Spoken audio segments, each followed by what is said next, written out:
Mais sur le plan politique, le Premier ministre et son gouvernement n'en avaient pas fini avec les critiques très vives de l'opposition. Après le débat hier, de nouveaux accrochages parlementaires ont eu lieu.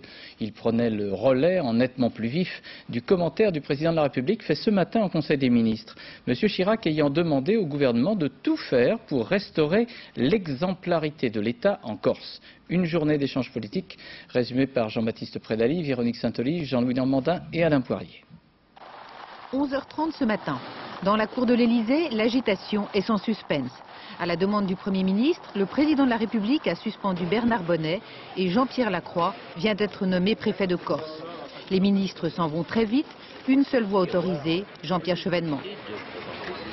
Je l'ai assuré d'une chose, c'est que je ne lui manquerai pas, que je serai derrière lui pour mener la tâche exceptionnellement rude qui est la sienne dans un contexte véritablement très difficile. Mais je pense que cela répond aussi à l'aspiration profonde de nos concitoyens en Corse, et j'ajoute sur le continent.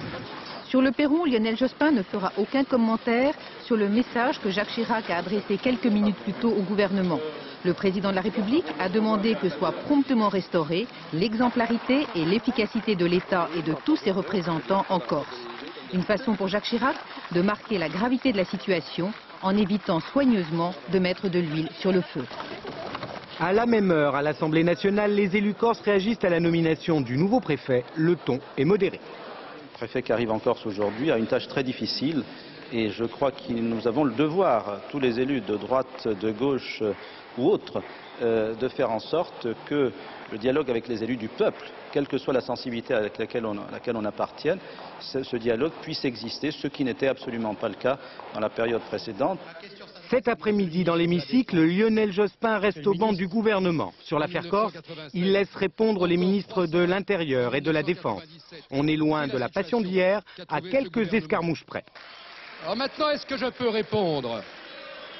Est-ce que je peux répondre dans quelque chose qui ressemble à un parlement? Regardez. Les éclats de voix retombent vite dans les couloirs. Le message de la gauche se veut définitif. Lionel Jospin a tout dit hier, il faut laisser passer la justice.